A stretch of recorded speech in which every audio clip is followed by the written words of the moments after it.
News ఓవైపు ఉగ్రవాదులు విరుచుకుపడుతున్నారు, మరోవైపు మావోయిస్టుల నుంచి పాత ముప్పు పొంచే ఉంది. ఎవరు ఎప్పుడు ఏ రూపంలో దాడి చేస్తారో తెలియదు. అయినా చేతిలో ఆయుధం లేదు. అనుకోని ఘటన జరిగితే చేతులెత్తేయడం తప్ప మరో మార్గం లేదు. కరీంనగర్లోని చాలా మంది పోలీసు సిబ్బంది పరిస్థితి ఇది. అసలు కొన్ని పోలీస్ స్టేషన్లోనే ఆయుధాలు లేవు. సెంట్రీ డ్యూటీలు కూడా ఆయుధాలు లేకుండా చేయాల్సిన దౌర్భాగ్యంలో ఉన్నారు జిల్లా పోలీసులు.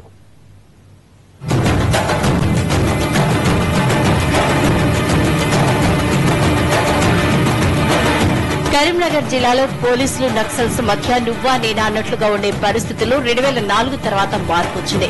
ఒకప్పుడు జిల్లాలోని గోదావరి ప్రాణహిత పరివాహక ప్రాంతాల్లో సమాంతరంగా ఉన్న మావోయిస్టులు ఇప్పుడు ఉనికి కోల్పోయారు.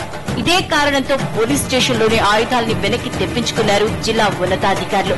ప్రస్తుతం ఎస్ఐ, సిఐ స్థాయి అధికారుల దగ్గర రివాల్వర్లు, వారికి రక్షణగా ఉండే సెక్యూరిటీ కానిస్టేబుల్ వద్ద కార్పల్ లేదా AK-47లు ఉన్నాయి. అంతే తప్ప స్టేషన్ అవసరాలకు సరిపడ్డ ఎక్కడా ఆయుధాలు లేవు. తాజా పరిణామాలతో సిబ్బందిలో కొత్త భయం పట్టుకుంది.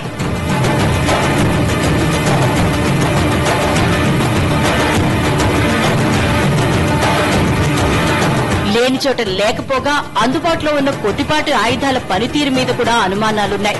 నల్గొండ జిల్లా ఎన్కౌంటర్ సమయంలో సీఐ పిస్టల్ పనిచేయలేదన్న వార్తలతో కరీంనగర్ జిల్లాలోని ఆయుధాల పనితీరుపై కూడా అనుమానాలున్నాయి. అలాగే సిబ్బంది ఎంతమంది సరిగ్గా గురి పెడుతున్నారనే విషయంలో కూడా క్లారిటీ లేదు.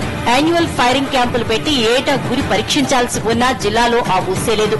అడపాదడపా రేంజ్ పరిధిలో డ్యూటీ మీట్ ను నిర్వహించి నేర పరిశోధన స్కిల్స్ ను పరీక్షించడానికే ఉన్నతాధికారులు పరిమితమవుతున్నారే తప్ప ఆయుధాల వాడకంలో నేర్పులు పెంచడం లేదు.